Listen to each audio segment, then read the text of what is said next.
1. The Darling Family. All children grow up to be adults. All children, that is, except one. Wendy knows this. One day, she grows up too.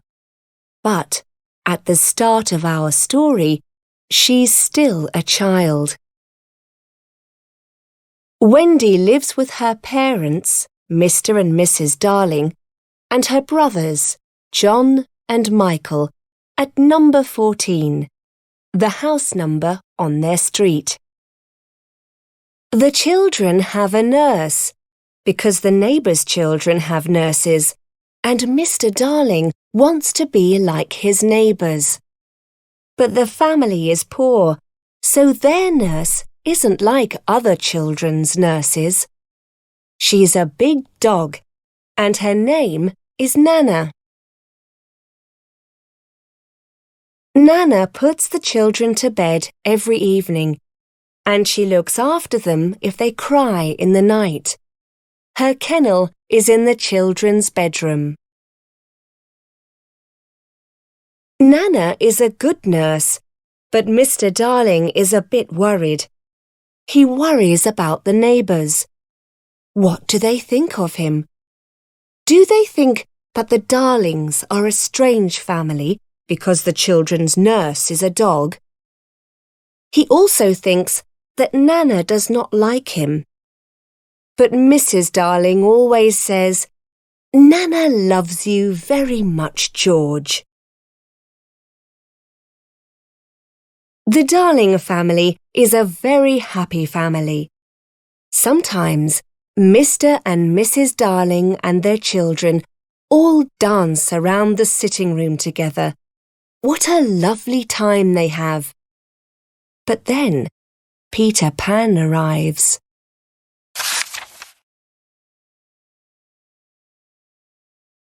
Two. Peter loses his shadow. One morning, Mrs. Darling finds some leaves on the bedroom floor. She's surprised because it's a strange place to find leaves. When Wendy sees them, she smiles and says, "Oh, it's Peter again. He is a naughty boy. He never cleans his feet." This is the first time that Mrs. Darling hears about Peter Pan. Wendy tells her mother that Peter Pan comes into their bedroom during the night. He sits on her bed and plays tunes to her on a pipe. She doesn't wake up, but she knows Peter is there. "No one can come into the house without knocking on the door, Wendy," Mrs. Darling says. "I think Peter comes in through the window," replies Wendy. "But the window is upstairs, my dear. It's too high." "But the leaves are near the window," says Wendy. And it is true. The leaves are very near the window. Mrs. Darling doesn't know what to think. Perhaps Peter Pan comes to the house in Wendy's dreams. But the leaves aren't a dream. They are real. And it's true. Wendy isn't dreaming. The very next night, the children's extraordinary adventures begin. On this particular night, Mrs. Darling is looking after the children because it's Nana's night off. The children are all in bed asleep. She's sitting next to the fire and she's sewing. But the fire is warm and the room is dark, and soon she falls asleep too. While she is sleeping, the bedroom window blows open and a boy drops onto the floor. There's a strange, small light beside him. The light flies around the room like a very small animal. Mrs. Darling opens her eyes suddenly and sees the boy. She knows immediately that he is Peter Pan. He is a lovely boy, and his clothes are made of leaves. But Peter isn't happy to see a grown-up, and he growls at her. Mrs. Darling screams. The door opens and Nana comes in. She growls and runs towards the boy. Peter jumps out of the window quickly. Nana closes it, but the window catches Peter's shadow and it breaks off. Mrs. Darling takes the shadow and looks at it carefully. It's just an ordinary shadow. She puts it in the top drawer of the chest of drawers, and she doesn't think about Peter again for a week. The following Friday, Nana puts the children to bed while Mr. and Mrs. Darling are getting ready to go to a party. Before they leave, Mr. Darling goes to the bedroom to say good night to the children, and Mrs. Darling goes to the kitchen to find some chocolate for them. Nana's in the bathroom. Mr. Darling decides to play a trick on her. "Look, children," he says. "I'm putting my medicine in Nana's bowl. It looks like milk, but it tastes horrible. What fun!"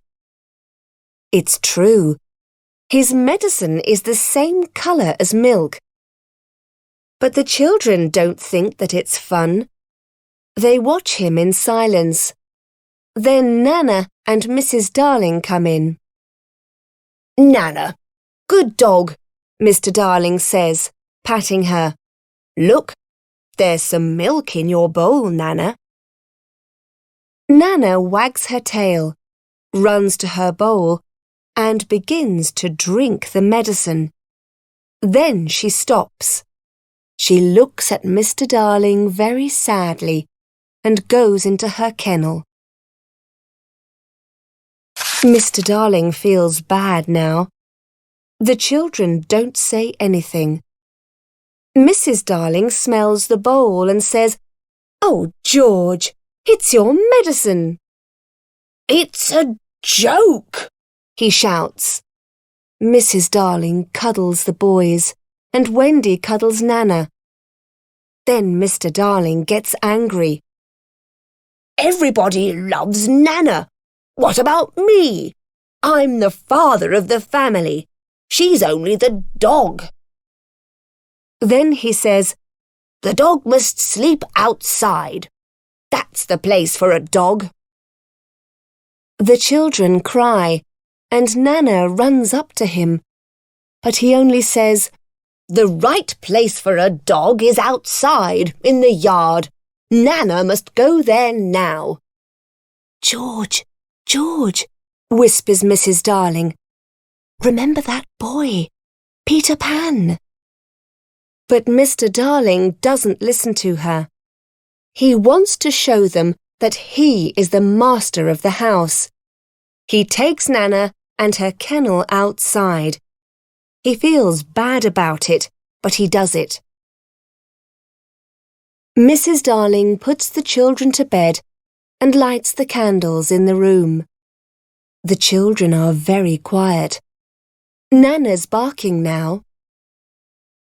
"She's barking because she's in the yard," John cries. "No, John," says Wendy. "Nana isn't barking because she's unhappy. She's barking because she smells danger."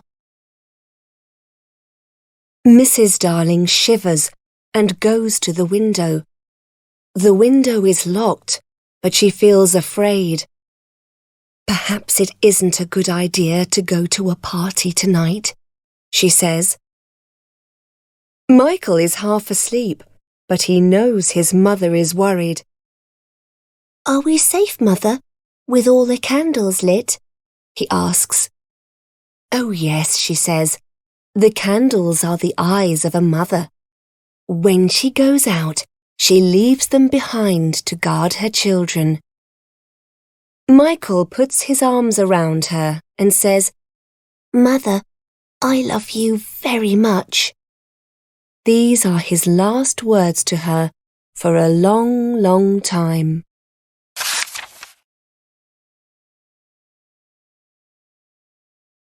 Three. Wendy helps Peter. After Mr. and Mrs. Darling leave the house, the candles in the children's bedrooms stay lit for a while. Then they go out. Now there's another small but very bright light in the room. It's flying around quickly, and when the light stops, you can see that it is really a fairy. Her name's Tinkerbell. She's looking for Peter's shadow. She goes into all the drawers in the bedroom. She goes into the wardrobe and into pockets. Suddenly, the window blows open and Peter Pan jumps into the room. "Tink," he calls softly. He doesn't want to wake the children up. "Where's my shadow?" "It's in the chest of drawers," Tink says, and she flies into the drawer. Her voice is like the tinkle of little golden bells. Peter is very happy. He forgets that Tinkerbell is still in the drawer, and he shuts it. Then he tries to stick his shadow to his body again, but he can't. He tries soap from the bathroom, but it doesn't work. He doesn't know what to do. He sits on the floor and begins to cry. Peter's sobs wake Wendy up. She isn't afraid when she sees Peter, just interested. "Boy," she says politely, "why are you crying?" Peter is polite too. He stands up and bows to her. She is very pleased and bows to him from the bed. "What's your name?"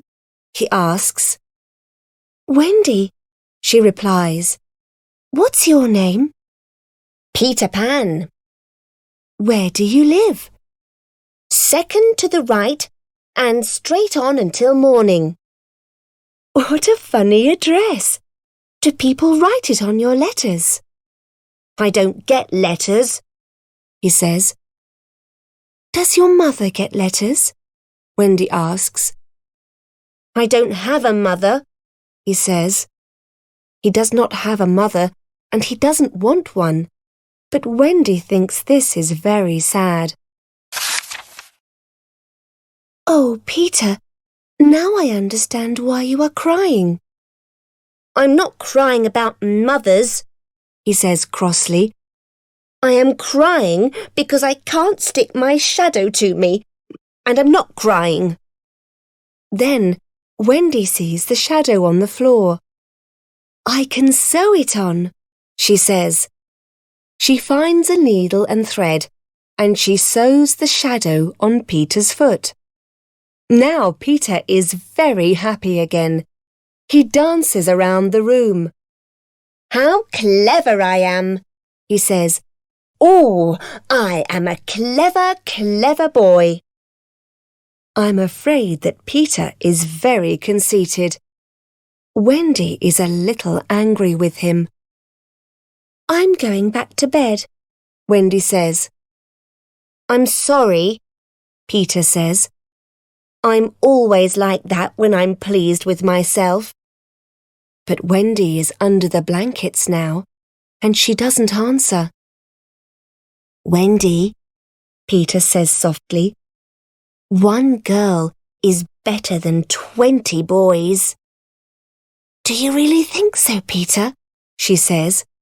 "Yes, I do," Peter replies. "That's very sweet of you. Do you want a kiss?" Peter doesn't know if he wants a kiss because he doesn't know what a kiss is. He holds out his hand. Wendy is a little surprised but she doesn't want to hurt his feelings, so she gives him a thimble. "Now," says Peter, "I want to give you a kiss." And he gives her one of his buttons. Wendy puts it on the chain around her neck. Later, Peter's kiss saves Wendy's life.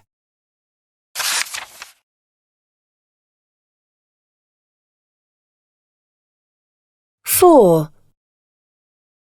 The children learn to fly. "How old are you?" asks Wendy. "I don't know," he answers. "Not very old, but I never want to grow up. I want to be a little boy always and have fun." Suddenly, Peter remembers Tinker Bell. "Tink, Tink," he calls. "where is that fairy?" "Peter," Wendy says excitedly, "is there a real fairy in the room?" "Yes, but I don't know where she is. Can you hear her?" "I can only hear a tinkling sound, like small bells," Wendy says.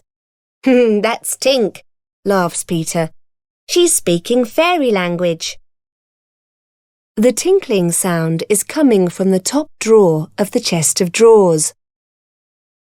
Peter opens it and Tink flies out. She's tinkling very loudly because she is very, very angry. "I'm sorry," says Peter. "I'm sorry for shutting you in the drawer, Tink." The little fairy continues tinkling loudly. "Peter, where do you live?" asks Wendy. "With the lost boys. They are children who fall out of their prams. We live in Neverland. I'm their captain." "What fun!" cries Wendy. "Yes, it is," says Peter. "But we are lonely. There are no girls there, only boys. And no one tells us stories like your mother tells you and your brothers." "Oh, poor you!" cries Wendy. "I know lots and lots of stories." Peter takes her hand and pulls her towards the window. "Wendy, come to Neverland with me and tell me stories." Of course, Wendy is very pleased, but she says, "Oh dear, I can't. What about Mother? And I can't fly." "I can teach you," says Peter. "You can fly around with me and talk to the stars. And Wendy, there are mermaids in Neverland." Peter is very clever. He knows the things that Wendy likes. "Oh!" cries Wendy. "I'd love to see a mermaid." "Wendy, you can put us to bed at night," he says. "Oh!" says Wendy. "And mend our clothes and make pockets for us." "Oh, how very exciting," she says. "Can you teach John and Michael to fly too?" "If you like," says Peter, without much enthusiasm. Wendy goes and shakes John and Michael.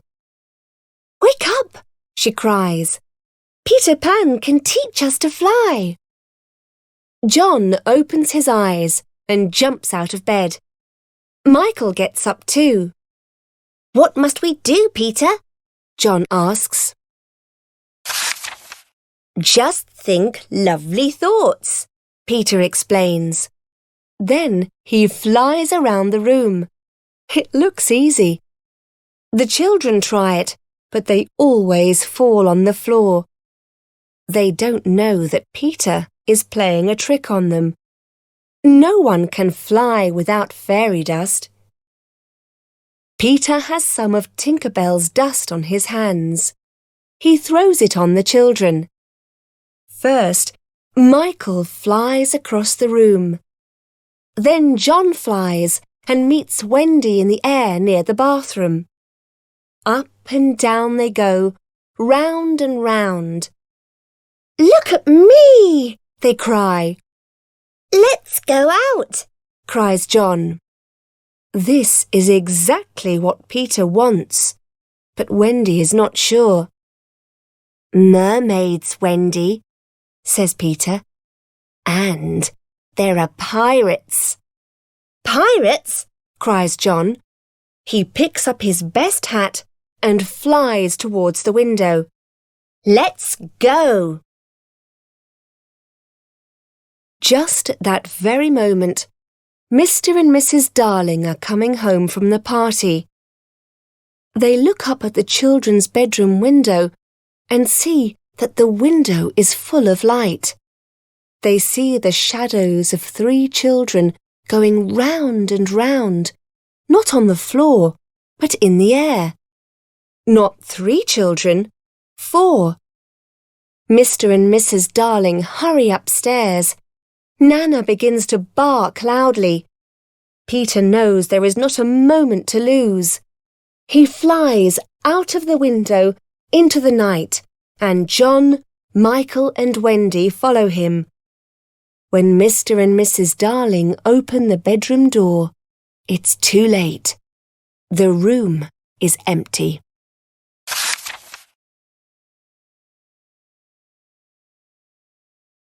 Five. Neverland. Wendy, John and Michael fly through the sky with Peter Pan for many, many days. They enjoy flying, and Peter plays games with them in the air. When they are hungry, Peter finds food for them. Then, one morning he says, "There it is! There's Neverland!" "Where? Where?" the children shout. "Where all the arrows are pointing." It's true. 1,000,000 golden arrows are pointing from the sun to the island of Neverland. The children stand on their toes in the air to look at it. It's their first visit to the island, but they all recognize it immediately. "Look, John, there's the lagoon," says Wendy. "Wendy, look at the turtles. They're burying their eggs in the sand," says John. "I can see the smoke of the Indian camp," says Michael. As they get nearer to Neverland, it starts to get dark. Flying becomes more difficult and slower. Sometimes Peter has to push his way through the air before they can move. When their feet are almost touching the tops of the trees, Peter says, "They don't want us to land." "Who are they?" asks Wendy. But Peter does not want to say. Tinker Bell is asleep on his shoulder. He wakes her up and tells her to fly down and have a look around. Then he says, in a very casual way, "Do you want an adventure now?" "What kind of adventure?" John asks. "There's a pirate in the grass down there," says Peter. "He's asleep. If you like, we can go down and kill him." John isn't sure that he wants this kind of adventure, so he asks, "Do you kill many pirates?" "Lots," Peter replies. "Who is the pirate captain?" "Hook," answers Peter, and he looks angry as he says the name. Michael begins to cry. John is worried too. They all know about Hook, the terrible pirate captain. "What's he like? Is he a big man?" John asks. "He's a bit smaller since our last fight. A bit of him is missing now," Peter replies. "Which bit, Peter?" asks John. "His right hand." "So he can't fight now?" "Oh, yes, he can." "Does he fight with his left hand?" "No. He has an iron hook instead of a right hand. He fights with that. Then Peter says, John, you must promise me one thing. What, Peter? If we meet Hook in a fight, you must let me fight him. I promise, says John. There's a tinkling noise above them. It's Tinker Bell. She's speaking to Peter. The pirates know that we are here, he tells the others. Boom! A cannonball flies past them. It doesn't hit them, but it makes a strong wind that blows Wendy high up into the sky with Tinker Bell. The little fairy suddenly decides that she wants to kill Wendy. She isn't a bad fairy, but she's very jealous of Peter's new friend. She has an idea. She flies around Wendy and tinkles loudly, Follow me! Follow me! Wendy doesn't understand, but the tinkling voice sounds kind, so she follows the fairy.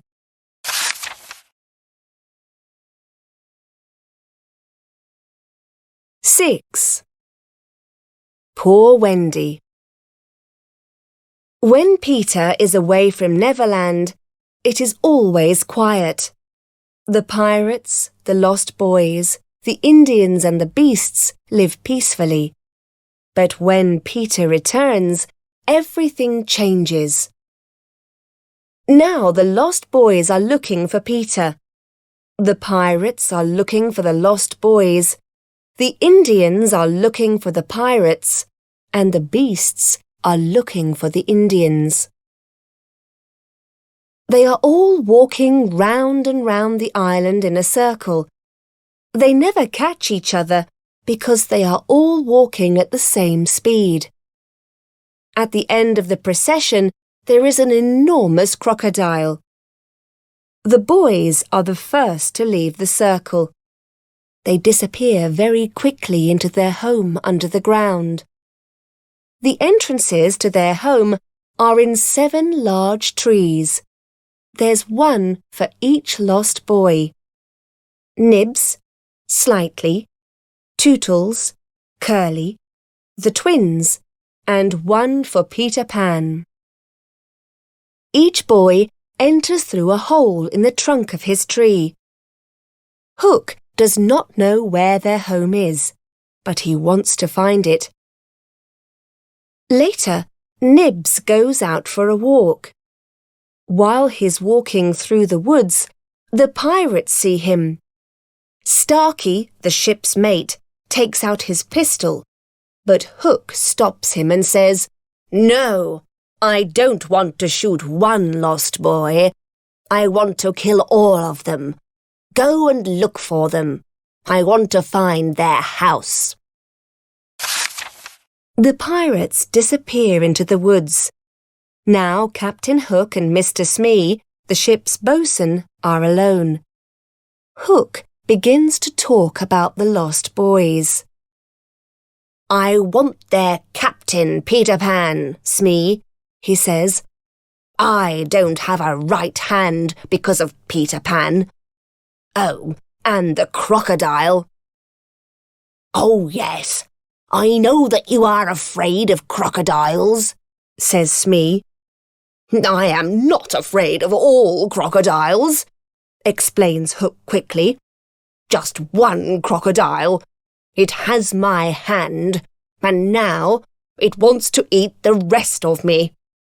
Then he sits down on a large mushroom. Smee, he says, that crocodile wants to kill me, but luckily it has a clock inside it. The clock makes a noise. Tick-tock, tick-tock. When I hear the tick-tock of the clock, I have time to run away before the crocodile can catch me. Suddenly, Hook starts to feel very warm. Oh dear, he cries, I'm burning. He looks at the mushroom carefully. Then He pulls it out of the ground. Smoke starts coming out of the hole. "Look, Smee, it's a chimney," Hook cries. Now they can hear the voices of the lost boys. They look around and they see the holes in the trees. "It's the lost boys' house," whispers Hook. Then they hear another sound. At first, it's a very small sound, but it comes nearer and nearer and gets louder and louder. Tick, tock, tick, tock. Hook shivers. "The crocodile!" he cries and runs away very fast. Smee follows him. A few minutes later, the lost boys come out of the holes in their trees into the wood again. Then Nibs appears. He's very excited. "There's a wonderful thing in the sky," he cries. "It's like a big white bird. It looks tired, and as it flies, it cries, 'Poor Wendy.'" "I can see it too," cries Curly, looking up. Then they hear a tinkling sound above them. "It's Tink," the boys all cry together. Tink sees Tootles with a bow and arrow. "Quick, Tootles, quick," she tinkles loudly. "Peter says you must shoot Wendy." The boys always do what Peter tells them, so Tootles shoots his arrow at Wendy. It hits her and she falls to the ground. The boys quickly run to look at her.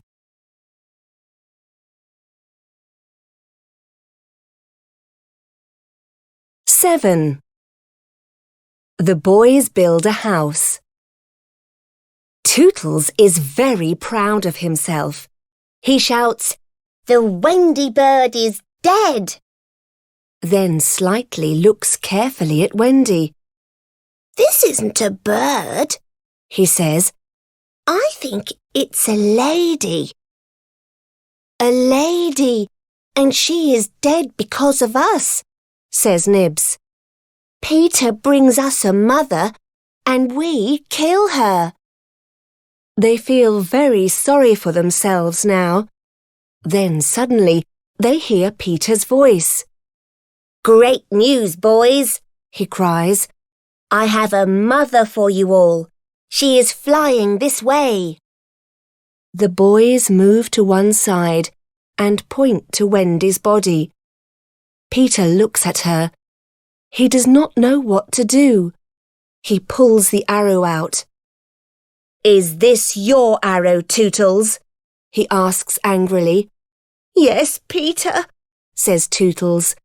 He's on his knees now. Peter lifts the arrow and he holds it like a knife over Tootles. "Yes, kill me, Peter, kill me," cries Tootles. But something stops Peter's hand.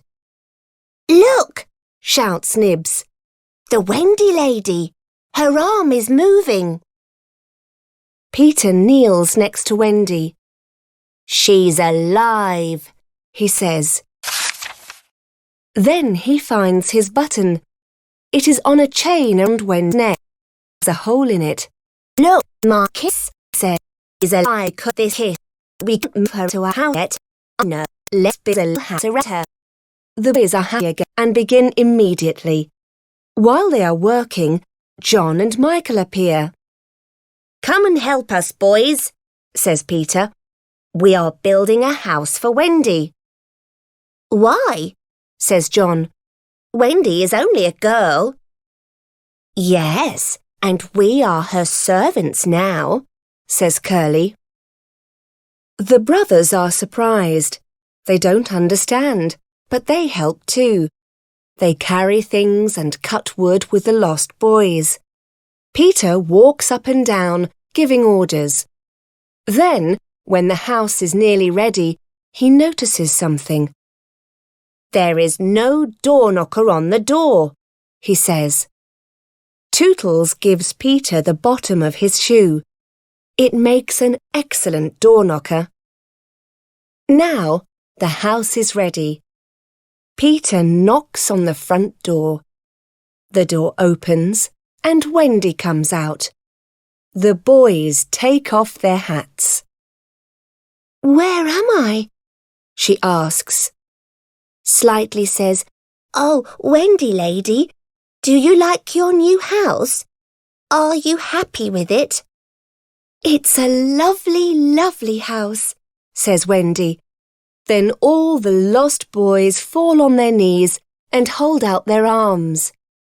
"Wendy," they say, "please be our mother."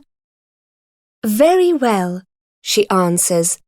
"Come inside at once, you naughty children. Your feet are wet. There's time for a story before you go to bed." The boys go into the house and they spend a wonderful evening with Wendy. Then she takes them back to their house under the ground and puts them to bed. And at the end, she goes back to her little house to sleep.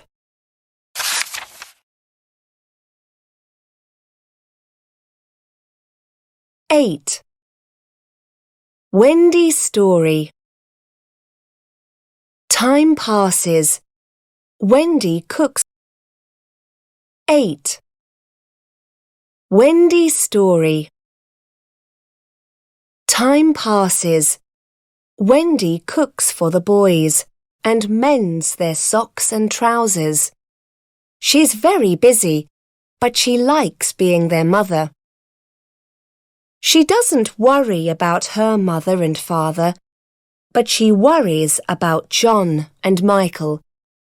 They are starting to forget their old life. Perhaps this is because there are so many exciting adventures in Neverland. One night, for example, the Indians attack their house under the ground. Some of the Indians go into the holes in the trees and can't get out again. The other Indians have to pull them out like corks from bottles. Another day, Peter saves Tiger Lily, an Indian princess, from Captain Hook. The Indians become Peter's friends after that. They guard the entrances to the house under the ground and protect the lost boys from the pirates. Then, another day, the pirates try to kill the boys with a poisoned cake. Luckily, Wendy takes it from them in time. But then the night of nights arrives. The children don't know it, but this is their last evening on Neverland. In the house under the ground, Wendy puts John and Michael and the lost boys to bed. She starts to tell them their favourite story. Usually, Peter puts his hands over his ears because he doesn't like this story, but tonight he sits and listens with the others. "In this story, there is a man," says Wendy, "and his name is Mr. Darling. And there is a woman, and her name is Mrs. Darling. They are married, and they have—" "White rats!" cries Nibs. "No, they have 3 children," says Wendy. "These children have a nurse called Nana. One evening, Mr. Darling puts Nana outside in the yard because he is angry with her. That night, the children fly away." "It's a great story," says Slightly. They fly away, Wendy continues, to Neverland. Now, just think about the unhappy parents without their children. "It's very sad," the first twin says. "I'm sure the story doesn't have a happy ending," says the second twin. "Well," Wendy says, this is the part of the story that Peter hates. A mother's love is very strong. The heroine of the story knows that. She knows the mother always leaves the window open for her children to fly back in. So they stay in Neverland for years and years, and they have a lovely time. Do they go back in the end? The lost boys ask. Wendy smiles. Let's look into the future now. A beautiful lady arrives at London Station. Oh, Wendy, who is she? Cries Tootles. Can it be? Yes, it is. It's Wendy. And the two men with her. Can they be John and Michael? Yes, they are. Wendy says, Look, dear brothers, the window is still open. And she points at the window. So they fly up to their mother and father, and everyone is very, very happy. That is the end of the story. Everyone loves it, except Peter. You're wrong about mothers, Wendy, he says angrily. They lock the window. They forget you. They put another little boy in your bed. Is that true, Peter? The boys ask. They are frightened now. Suddenly, John and Michael both cry together, Wendy, let's all go home. For a moment, Wendy thinks about their mother. Perhaps she thinks her children are dead. It's a horrible thought. Wendy makes a decision. Yes, let's, she says. Peter, can you arrange it? If you want, he replies coldly. He is not happy, but he wants to show Wendy that he doesn't care if she goes away. The lost boys look sadly at Wendy. You poor boys, she says. Come with us. I can ask my mother and father to adopt you all. Peter, can we go? They all cry.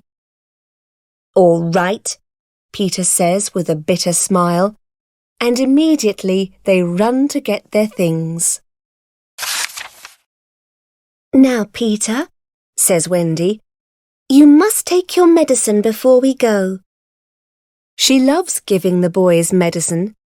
Of course, it's only water, but she shakes the bottle and counts the drops. But Peter doesn't want the medicine tonight, and there's a strange expression on his face. Wendy's afraid. Get your things, Peter. I'm not going with you, Wendy, he replies. Yes, Peter. No. When she tells the boys that Peter isn't going, they are all very quiet. Now then, says Peter. No fuss, no crying. The Indians are waiting to take you through the wood, and Tink can take you over the sea. Goodbye, Wendy. And he gives her his hand. Are you ready, Tinker Bell? He calls. Tinkle, tinkle.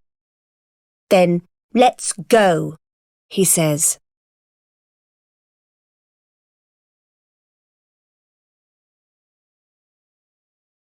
Nine. The pirates attack. Suddenly, the pirates attack the Indians. Wendy and the boys hear screams above them and the sound of swords. The noise is terrible. In the house, no one speaks. They all look at Peter. He's holding his sword and his eyes are shining. Then suddenly, the noise stops. The pirates are stuck in the holes in the trees. They're listening to the boys. When the Indians win a fight, they beat a tom-tom, Peter says. That's victory. Tom-tom. Peter hears it and cries, The tom-tom! It's a victory for the Indians! Boys all cheer and say goodbye to Peter. Above the ground, the pirates look at one another and laugh. Hook gives his orders. One pirate must stand next to each of the trees, and the others must stand in a line. One after another, the boys leave the house. As they come out of the holes in the trees, the pirates catch them. Then they throw them from pirate to pirate until they land at Hook's feet. Wendy is last to come out of a hole. The pirates don't touch her. Hook gives her his arm, and they walk together to the place where the lost boys are. The pirates tie their hands and take them to Hook's ship, the Jolly Roger.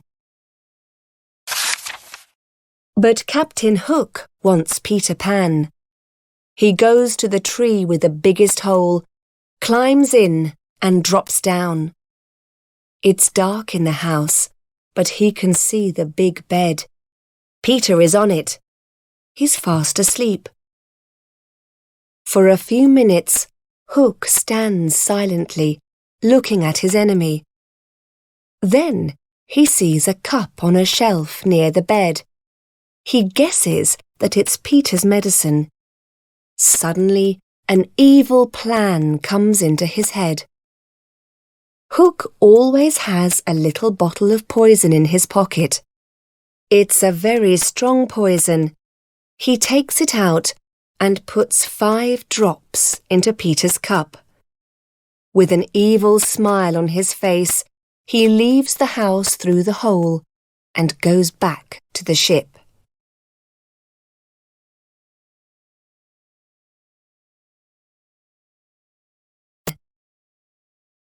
Tinker Bell saves Peter's life. When Peter wakes up, it's about 10 o'clock. 10. Tinker Bell saves Peter's life. When Peter wakes up, it's about 10 o'clock. Someone is tapping on the door of his tree. "Who is there?" he said, picking up his sword. There is no answer. Then he hears the tapping noise again. "Who are you?" At last the visitor speaks, in a lovely voice like tinkling bells. "Let me in, Peter." It's Tink. She flies in. She's very excited. Her face is red and her dress is dirty. "Tink, what's the matter? Tell me," he cries. She tells him about Wendy and the boys. Peter's heart beats very fast as he listens. "I must rescue her," he says. Before he goes, he decides to take his medicine. He picks up the cup. "No!" screams Tinker Bell because she knows it is poisoned. "Why not?" "It is poisoned." "Poisoned? But who?" "Hook."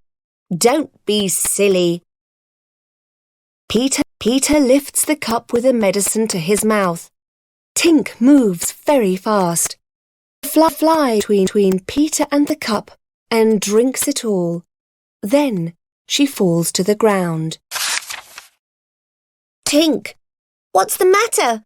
cries Peter, suddenly afraid. "It's poisoned, Peter," she tells him softly. "And now I am dying." "Oh, Tink, no!" Tinker Bell goes to her room and lies down on the small bed. Her light is growing fainter. Peter knows that when a fairy's light goes out, she dies. Tink speaks, but her voice is very low. "I can get better if..." "If what?" says Peter. "If children believe in fairies." Peter calls to all the children in the world who are dreaming about Neverland. "Do you believe in fairies?" he shouts to them. "If you believe in fairies, clap your hands. Tink must not die." Tink sits up in bed and listens. Peter listens too. Many children clap, and they save Tinker Bell. First, her voice grows stronger. Then she jumps out of bed. Then she flies quickly around the room. Her light is brighter than ever.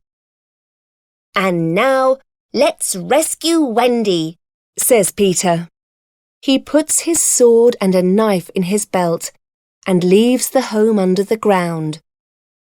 "This time, it's Hook or me," he says.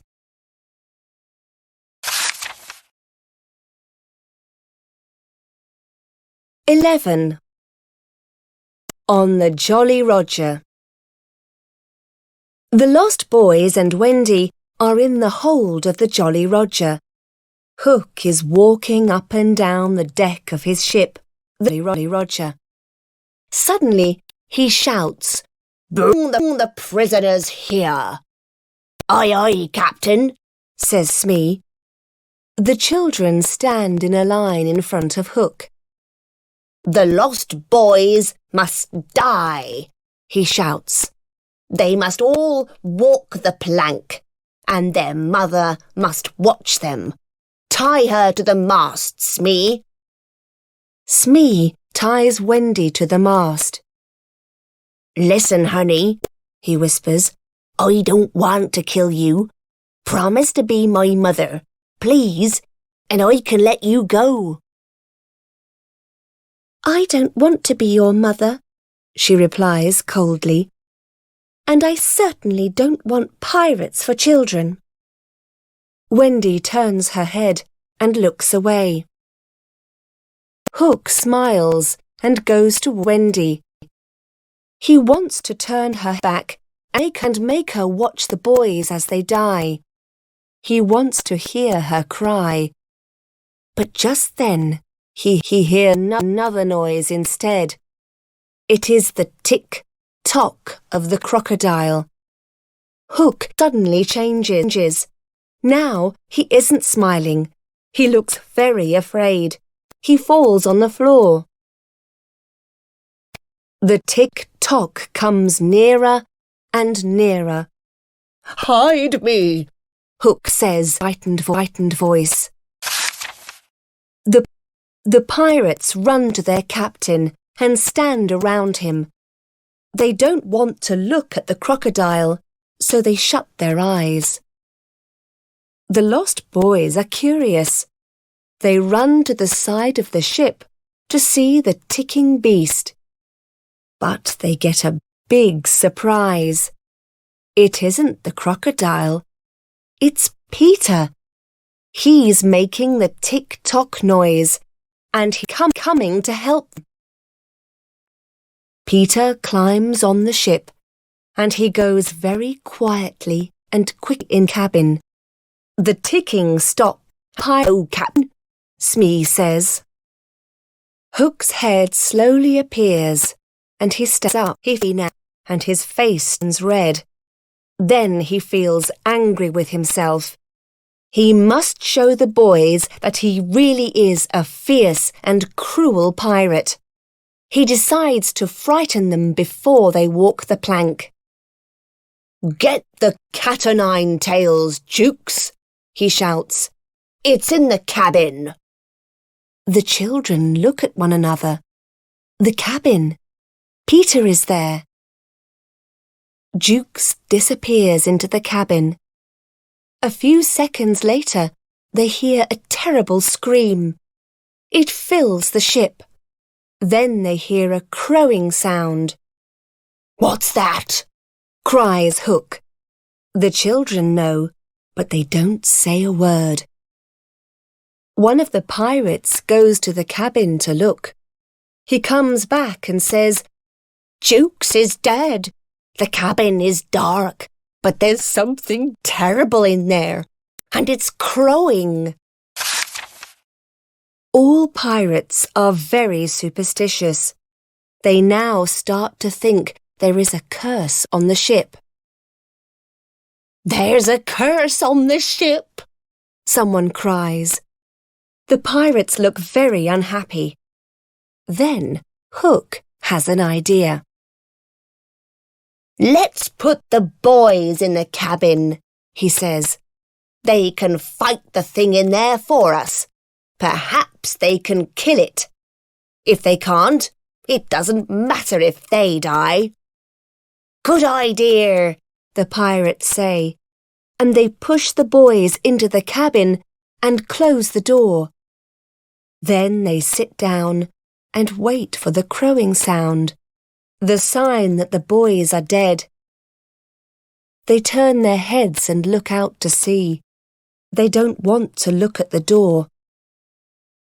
Inside the cabin, Peter unties the boys' hands. Then they all creep out very quietly past the pirates. Boys said, Peter unties Wendy. He took her because he's a plan. He put her over his head, her piece at last. Then he starts crowing. When they hear the crowing sound again, the pirates believe that the boys are all dead. They want to get off the ship because they are very afraid. Hook knows that he must do something before they all jump. "It's bad of a girl ship, no board." The breeze runs Navy sway, one hiding place, and pirates and sharks are not ready for a fight, and they run up and down and round. One by one they die or they jump overboard. Only Hook remains. The boys make a circle around him. "Put your swords away, boys," cries Peter. "This one is mine." "Peter Pan, prepare to die," Hook says. The fight is long and hard. Peter Pan is very good with a sword. Hook is good too, but Peter is faster. He hits Hook in his side. When the pirate sees his own blood, he drops his sword. The boys cry, "Now you've got him, Peter!" But Peter wants to fight. It's him or Hook. "Pick up your sword," he says. Slowly, Hook picks up his sword and they continue the fight. But Hook knows he can't win against this boy. Peter is too fast. Now he's flying towards him with his sword air. This is the end, but Untie with hand in him. He jumps aside the ship. He does a crocodile is hitting him quiet in the water. It is make tick his neck because his eye broke. He turned, looked at, then jumps aboard to the open mouth crocodile. That is the part Captain James Hook is. 12. Code. Next night, Pete and the boys fly Wendy, John and Michael back to the house of Sister Mrs. Darling. Pete wants to be a tron when so he takes her force. "Take Peters, close the window. That Wendy Min must connect with me." Playing January is a sad song. Looks for Mrs. Ups, and Peter sees 2 big tears in her eyes. She loves Wendy, he thinks. But I love Wendy too. We can't both have her. And he feels angry. He looks at Mrs. Darling again. The tears are still there. "Oh, all right," he says at last, and he opens the window. "Come on, Tink," he cries. "We don't need a mother." And they fly out into the night. So the bedroom window is open when Wendy, John and Michael arrive. As they fly in, Mrs. Darling starts playing the sad song in the nursery again. "It's Mother," cries Wendy. "Yes, it is," says John. They get 12. Back home. The next night, Peter and the lost boys fly with Wendy, John and Michael back to the house of Mr. and Mrs. Darling. But Peter wants to play a trick on Wendy, so he and Tink arrive before the others. "Quick, Tink," Peter whispers. "Close the window." "That's right. Now Wendy can't come in. She must come back to Neverland with me. Mrs. Darling is playing the piano in the nursery. She's playing a sad song. Peter looks through the door. Then Mrs. Darling stops, and Peter sees 2 big tears in her eyes. She loves Wendy, he thinks. But I love Wendy too. We can't both have her. And he feels angry. He looks at Mrs. Darling again. The tears are still there. Oh, all right, he says at last, and he opens the window. Come on, Tink, he cries. We don't need a mother. And they fly out into the night. So the bedroom window is open when Wendy, John and Michael arrive.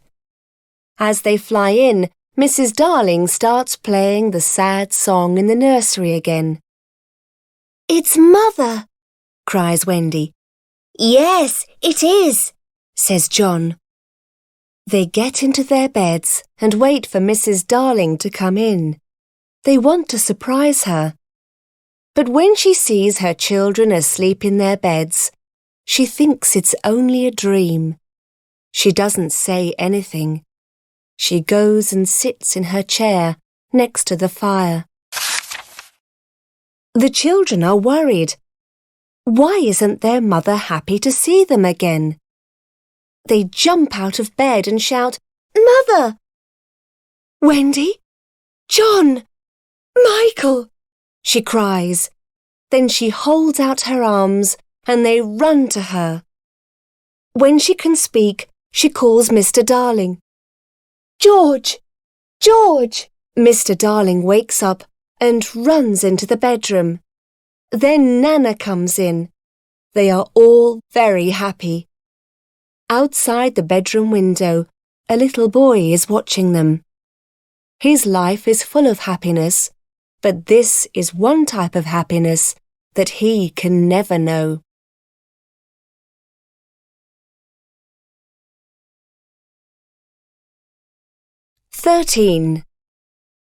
The Lost Boys Find a Mother. The lost boys are waiting downstairs. They count to 500. Then they go up to the bedroom. They stand in a line in front of Mrs. Darling. "Can you adopt them, Mother?" asks Wendy. The boys don't say anything, but their eyes are asking her to adopt them. Mrs. Darling looks at them and says, "Yes," immediately. "But the house is very small, my dear," says Mr. Darling. "We can sleep in the sitting room, sir," the boys say. "Please say yes." Mr. Darling laughs. "Very well," he says. "You can stay."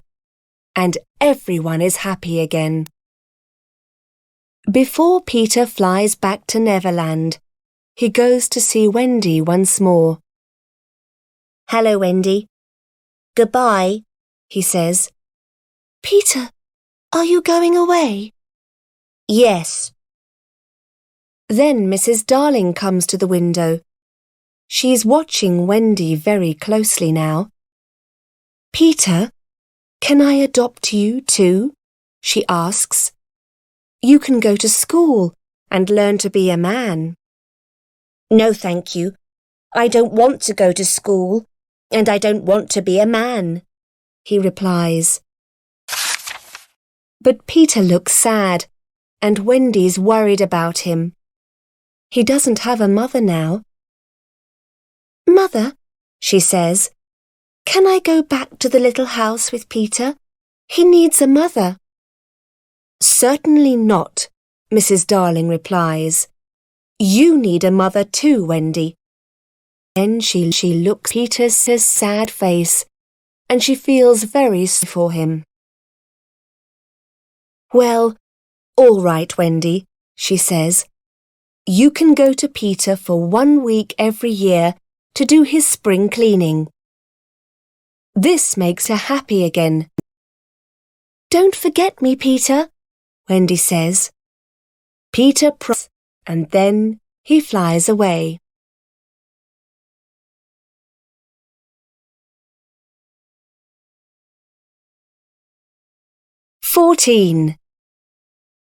And so it continues forever and ever. Wendy goes back to Neverland 2 more times. Then the years pass, and Peter doesn't come to get her. During that time, Wendy grows up. Wendy gets married, and she has a daughter. Her daughter's name is Jane. Jane loves hearing stories about Peter Pan, and Wendy tells her all the things she remembers. Then, one night, Wendy is sitting on the floor next to the fire, and Jane is sleeping in bed. Suddenly, she hears a crowing noise. The window blows open, and Peter jumps onto the floor. He's still a little boy. Hello, Wendy, he says. He doesn't notice that Wendy isn't a little girl anymore. Hello, Peter, she replies. It's spring cleaning time, remember? He says. I can't come, Peter, she says. I can't remember how to fly. Then she gets up and turns on the light. Peter sees her. He cries out with shock. Yes, Peter, I am old. I am more than 20 years old. I am grown up now. I am married, and the little girl in the bed is my daughter. Peter sits on the floor and cries. Soon, the noise wakes Jane. She sits up in bed. Boy, she says, why are you crying? Hello, he says. My name is Peter Pan. Yes, I know, says Jane.